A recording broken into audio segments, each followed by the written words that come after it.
Hello and welcome.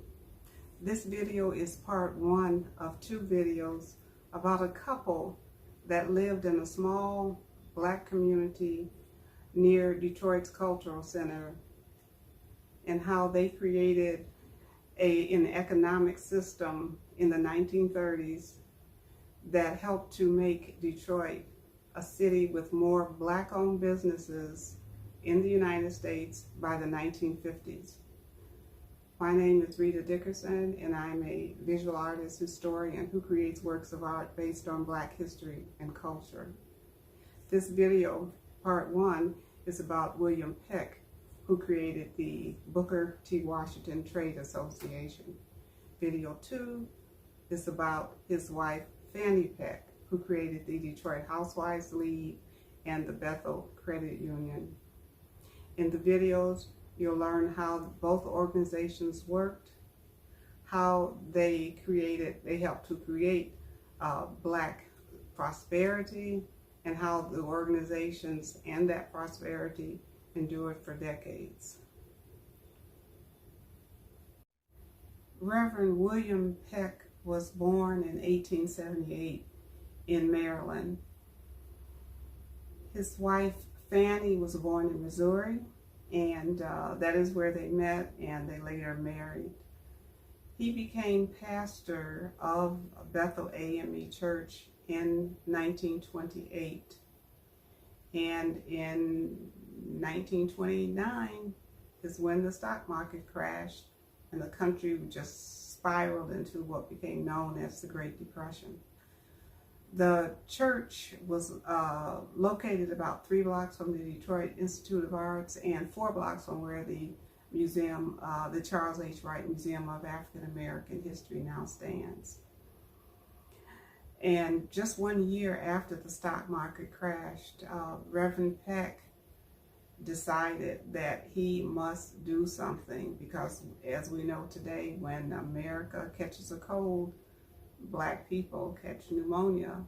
So in 1938, he started the formation of what would become known as the Booker T. Washington Trade Association.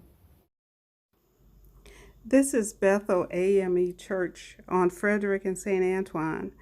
The church has been demolished, however, the congregation has moved just a few blocks away on Warren Street. The Pecks came to the church in 1928. And you see here a picture of the Pecks when they were about 60 years old. They just lived about a block and a half from the church on Farnsworth between St. Antoine and Hastings. Now, who was Booker T. Washington, and why did Reverend Peck name his organization after him? Booker T. Washington was born in 1856 during slavery in Virginia, and he subsequently attended Hampton University and later taught there. And in 1881, he was offered a position as a new school, what would become Tuskegee University. In 1881, he was offered the position as president, and he would remain there as their president until his death in 1915. The man, in my opinion, who's responsible for the founding of the school at Tuskegee was this man, who was born during slavery as well in 1842, and he became a very successful businessman. And some white politicians came to him and asked for his endorsement and support in garnering the Black vote for them in an upcoming election. And he said, what I want from you all is a normal school for my people. A normal school was a teacher education school. And if you win, that's what I want. So they agreed, and they did win, and they kept their promise. And thereafter, $2,000 a year was allocated for teacher salaries at Tuskegee. Washington put together a phenomenal staff there at the school. Foremost was George Washington Carver, inventor, scientist, agriculturalist, who taught sustainable farming and crop rotation and oh, he just came up with so many different products from the peanuts, as you know, among other things. And my parents were both born in Tuskegee in the 1920s and would regularly see Dr. Carver as they walked 3 miles to school. They would see him in the fields and forests picking herbs or plants to use perhaps during his experiments.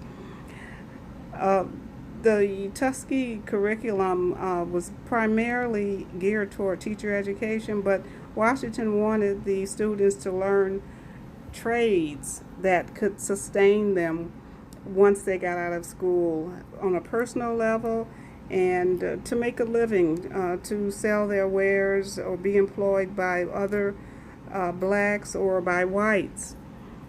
And another person who was very influential, another staff member who's very influential in the school, was Robert Taylor, a MIT graduate in architecture, who taught the students how to make handmade bricks and how to construct buildings. And he designed quite a few at the campus that the students would build. He designed Washington's home on the campus, and it was built by the students.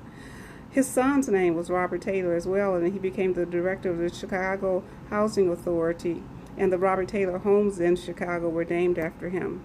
His great-granddaughter is Valerie Jarrett, who became senior advisor to President Obama.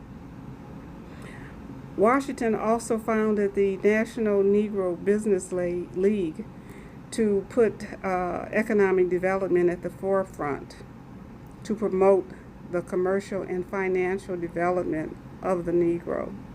And here you see him in a 1910 photograph. The National League was founded in 1900, so this was taken 10 years later. And he is pictured in the front row, the second from the left. He didn't really care or was really interested in social integration or voting rights or anything like that during his tenure or before his death. He was interested in the financial self-sufficiency of the Negro.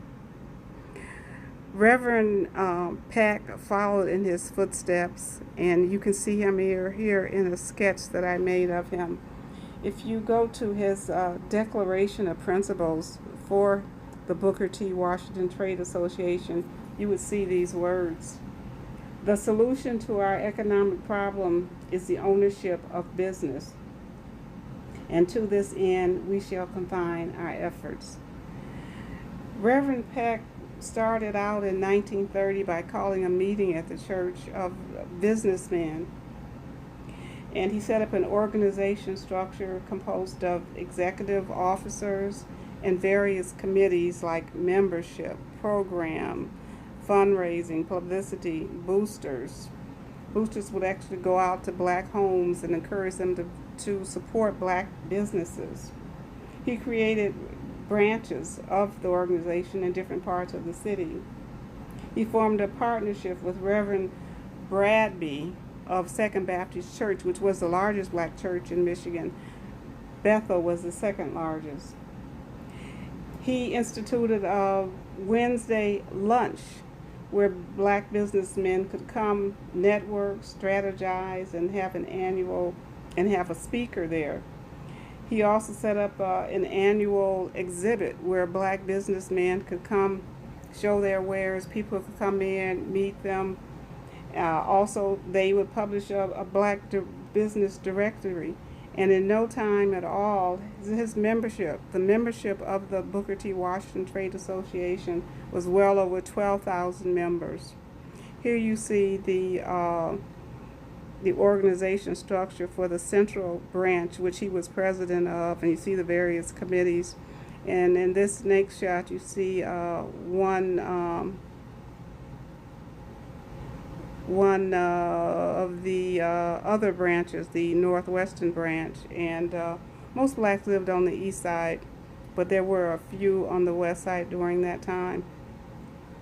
And here's a program cover from one of their annual exhibits in 1936. And entertainment was very important when you have something like an exhibit. And here are a couple of pages from the directory that they would have, like you would see attorneys, dentists, druggists, contractors, builders. And 12 years later, in 1948, there was another exhibit. Now, there was one every year, but I only picked out these two to show as examples. Now, this one was held at the Convention Hall, which was a huge building. It was on Woodward between Forest and Canfield, and it stretched westward all the way to Cass, which is near Wayne State University. And here's a picture of the building. So this is where their exhibit was in 1948.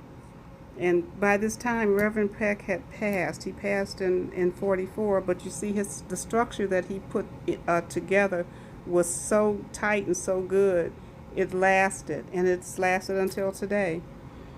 Now today, that location is, first it was filled by Verner's plant, and now there's an apartment complex there, and the convention center now is in downtown Detroit as of 1960 in the former Coble Hall, now the TCF Center.